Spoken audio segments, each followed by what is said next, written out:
ईमानदारी का इनाम। रामू एक गरीब किसान था जो अपने छोटे से खेत में कड़ी मेहनत करता था।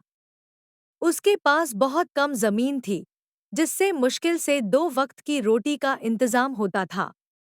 उसका परिवार भी बहुत छोटा था, जिसमें उसकी पत्नी और एक बेटा था। रामू का जीवन कठिनाइयों से भरा हुआ था। गरीबी के कारण वह कई बार निराश हो जाता, लेकिन फिर भी उसने कभी गलत रास्ता अपनाने के बारे में नहीं सोचा। उसकी ईमानदारी पूरे गांव में प्रसिद्ध थी। गांव के लोग रामू की ईमानदारी की सराहना करते थे। वह भले ही गरीब था, लेकिन उसके दिल में दूसरों की मदद करने की भावना थी। उसकी सबसे बड़ी विशेषता यही थी कि वह सच बोलने और ईमानदारी से काम करने में विश्वास रखता था। रामू का जीवन बहुत संघर्षमय था। उसकी फसल कई बार सूखे या बारिश के कारण बर्बाद हो जाती थी। इसके बावजूद वह मेहनत करने से पीछे नहीं हटता था। गरीबी के कारण कई बार उसके परिवार को भूखा सोना पड़ता था। उसकी पत्नी ने कई बार उसे दूसरे लोगों की तरह बेईमानी से पैसा कमाने की सलाह दी, लेकिन रामू ने हमेशा इन बातों को नजरअंदाज किया। वह मानता था कि ईमानदारी ही इंसान की सबसे बड़ी पूंजी होती है। उसका यह विश्वास उसे हर कठिन परिस्थिति में मजबूत बनाए रखता था। एक दिन रामू खेत से लौट रहा था। रास्ते में उसे एक चमकता हुआ पर्स मिला। पर्स में सोने के सिक्के और बहुमूल्य गहने थे। रामू ने पर्स को ध्यान से देखा और मन में कई विचार आए। उसकी गरीबी ने उसे एक पल के लिए लालच में डाल दिया। अगर वह यह धन अपने पास रख लेता, तो उसका जीवन संवर सकता था। लेकिन अगले ही पल उसकी अंतरात्मा ने उसे टोका। उसने सोचा, यह धन मेरा नहीं है। अगर मैं इसे रख लूंगा, तो मेरा ईमानदार चरित्र हमेशा के लिए खत्म हो जाएगा। रामू ने पर्स को अपनी झोली में रखा और घर की ओर चल दिया। रास्ते भर उसके मन में संघर्ष चलता रहा।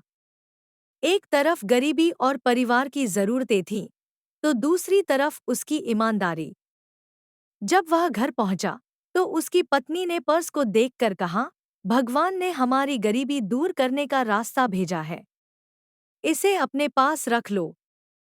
रामू ने गंभीरता से कहा, यह धन हमारा नहीं है। ईमानदारी सबसे बड़ा धन है। हम इसे नहीं रख सकते। उसकी पत्नी को उसकी बात समझ नहीं आई, लेकिन उसने अपने पति के निर्णय का सम्मान किया। रामू अगले दिन गांव के चौक पर गया और वहां घोषणा की कि अगर किसी का पर्स खो गया हो, तो वह आकर उसे ले जाए। कई लोग आए, लेकिन किसी ने भी पर्स के बारे में सही जानकारी नहीं दी। रामू ने धैर्य नहीं खोया और ईमानदारी से सही मालिक की प्रतीक्षा करने लगा। उसका यह कार्य गांव के लोगों के लिए प्रेरणा बन गया। लोग उसकी ईमानदारी की तारीफ करने लगे। थोड़ी देर बाद गांव का एक व्यापारी हांफता हुआ आया। उसने कहा, मेरा पर्स खो गया है। उसमें सोने के सिक्के और गहने थे। रामू ने व्यापारी से पर्स के बारे में विस्तार से पूछा। व्यापारी ने सभी विवरण सही सही बताए। रामू को पूरा यकीन हो गया कि यह पर्स उसी का है। बिना किसी लालच के उसने पर्स उसे लौटा दिया। व्यापारी उसकी ईमानदारी से बहुत प्रभावित हुआ। व्यापारी ने खुशी खुशी रामू को इनाम देना चाहा। उसने सोने के सिक्कों में से कुछ सिक्के रामू को देने का प्रस्ताव रखा। रामू ने विनम्रता से कहा, मैंने कोई महान काम नहीं किया। यह मेरा कर्तव्य था। उसके इन शब्दों ने सभी लोगों का दिल जीत लिया। लोग उसकी ईमानदारी की सराहना करने लगे। गांव के सरपंच को जब यह घटना पता चली, तो उन्होंने सभा बुलाई। रामू की ईमानदारी को देखते हुए उसे गांव का सबसे ईमानदार व्यक्ति घोषित किया गया। गांव के लोग उसकी तारीफ करने लगे। उसकी ईमानदारी पूरे गांव में मिसाल बन गई। व्यापारी ने सोचा कि रामू को उसकी ईमानदारी का उचित इनाम मिलना चाहिए। उसने रामू को एक नया खेत उपहार में दिया। रामू ने यह उपहार विनम्रता से स्वीकार किया। अब उसकी आर्थिक स्थिति पहले से बेहतर हो गई थी। व्यापारी एक धनी व्यक्ति था, लेकिन उसने अपने जीवन में कई बार बेईमानी देखी थी। लोग पैसे के लिए किसी भी हद तक जा सकते थे, लेकिन रामू जैसा ईमानदार व्यक्ति उसने पहली बार देखा था। रामू की ईमानदारी देखकर व्यापारी की सोच बदल गई। उसे एहसास हुआ कि असली धन दौलत नहीं, बल्कि ईमानदारी और सच्चाई होती है। उसने प्रण किया कि वह आगे से हर गरीब और ईमानदार व्यक्ति की मदद करेगा। व्यापारी ने गांव में एक धर्मशाला और विद्यालय खोलने की योजना बनाई ताकि लोग नैतिकता और सच्चाई का महत्व समझें। रामू की ईमानदारी ने एक अमीर आदमी को भी सच्चाई की राह पर चलने की प्रेरणा दी। गांव में रामू की ईमानदारी की चर्चा हर तरफ होने लगी। लोग अब आपस में अधिक विश्वास करने लगे। पहले जहां लोग छोटी छोटी चीजें चुराने से नहीं हिचकिचाते थे, अब वे खुद को गलत कामों से रोकने लगे। ईमानदारी से समाज में एक नई जागरूकता आई। लोग समझ गए कि एक व्यक्ति की सच्चाई पूरे समाज को प्रभावित कर सकती है। रामू ने यह साबित कर दिया कि ईमानदारी सिर्फ एक आदर्श नहीं, बल्कि एक ताकत है जो समाज को बदल सकती है। गांव में एक अन्य किसान था, हरी, जो रामू की तरह ही गरीब था, लेकिन उसने हमेशा शॉर्टकट अपनाने की कोशिश की। जब उसने रामू की कहानी सुनी, तो उसने सोचा, काश मैं उस पर्स को पहले पाता, तो मेरी गरीबी खत्म हो जाती। कुछ दिनों बाद हरी को एक मौका मिला। उसे एक यात्री का खोया हुआ बटुआ मिला, जिसमें कुछ रुपए थे। उसने इसे अपने पास रख लिया और झूठ बोलकर कह दिया कि उसे कुछ नहीं मिला। कुछ ही दिनों में उसकी चोरी पकड़ी गई। गांव वालों ने उसे बेईमान घोषित कर दिया और उसका सम्मान खत्म हो गया। यह घटना लोगों को एक और सीख दे गई कि लालच से केवल नुकसान ही होता है। गांव के बुजुर्गों ने रामू की कहानी बच्चों को सुनाई, ताकि वे सच्चाई और ईमानदारी का महत्व समझ सकें। बच्चे अब रामू को आदर्श मानने लगे और हमेशा सच्चाई का पालन करने का संकल्प लेने लगे। विद्यालयों में रामू का उदाहरण दिया जाने लगा। अध्यापक बच्चों को समझाने लगे कि परीक्षा में नकल करना या झूठ बोलकर कोई फायदा उठाना अंततः नुकसानदायक होता है। नई पीढ़ी अब नैतिकता को अधिक महत्व देने लगी थी। रामू ने अनजाने में ही समाज को एक बड़ी सीख दे दी थी। रामू के जीवन में कठिनाइयां थी, लेकिन उसने कभी भी धैर्य नहीं खोया।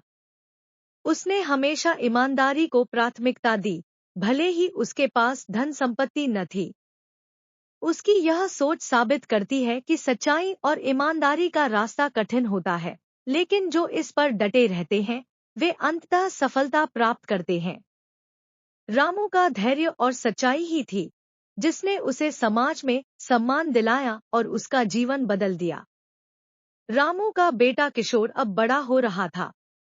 उसने अपने पिता की ईमानदारी को करीब से देखा था और उसने भी यह तय कर लिया था कि वह जीवन में कभी भी झूठ और बेईमानी का सहारा नहीं लेगा। उसने पढ़ाई में कड़ी मेहनत की और आगे चलकर एक शिक्षक बन गया।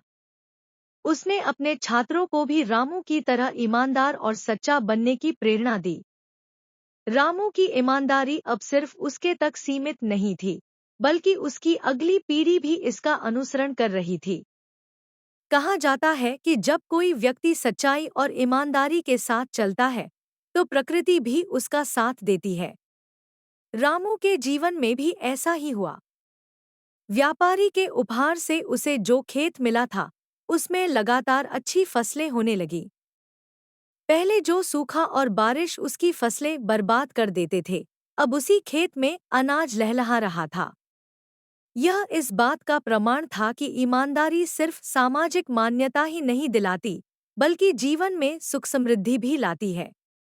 समय बीतता गया, लेकिन रामू की कहानी गांव में हर किसी की जुबान पर बनी रही। अब जब भी गांव में कोई नैतिकता या सच्चाई की बात होती, तो रामू का नाम लिया जाता। गांव के लोग किसी भी विवाद को सुलझाने के लिए रामू के पास आते, क्योंकि वे जानते थे कि वह हमेशा न्याय और सच्चाई की राह पर चलेगा। रामू केवल एक साधारण किसान नहीं था, बल्कि एक प्रेरणा बन गया था, जिसकी ईमानदारी ने पूरे गांव को बदल दिया था। एक दिन राज्य के मंत्री गांव में आए और उन्होंने रामू की कहानी सुनी। वे उसकी ईमानदारी से बहुत प्रभावित हुए। रामू को राज्य सरकार ने ईमानदारी पुरस्कार देकर सम्मानित किया। अब उसकी कहानी न केवल गांव, बल्कि पूरे राज्य में प्रसिद्ध हो गई थी। ईमानदारी ने उसे सिर्फ गांव में ही नहीं, बल्कि राज्य स्तर पर भी पहचान दिलाई थी। यह इस बात का प्रमाण था कि सच्चाई की शक्ति कभी भी व्यर्थ नहीं जाती। रामू की कहानी यह साबित करती है कि ईमानदारी से बढ़कर कोई धन नहीं होता। जो व्यक्ति ईमानदार होता है, उसे समाज में आदर और सम्मान मिलता है। लालच और बेईमानी से कुछ समय के लिए लाभ हो सकता है, लेकिन यह हमेशा के लिए सम्मान नहीं दिला सकता। ईमानदारी भले ही कठिन रास्ता हो, लेकिन इसका परिणाम हमेशा सुखद होता है। हमें भी अपने जीवन में रामू की तरह सच्चाई और ईमानदारी को अपनाना चाहिए, क्योंकि यही सबसे बड़ी पूंजी है, जो हमें जीवन में सच्ची खुशी और सफलता दिला सकती है। शिक्षा। ईमानदारी इंसान की सबसे बड़ी पूंजी होती है। सच्चाई का रास्ता कठिन होता है, लेकिन उसका फल हमेशा मीठा होता है। लालच से केवल नुकसान ही होता है। ईमानदार व्यक्ति समाज में आदर और सम्मान पाता है। ईमानदारी से जीवन में सुख समृद्धि और शांति आती है।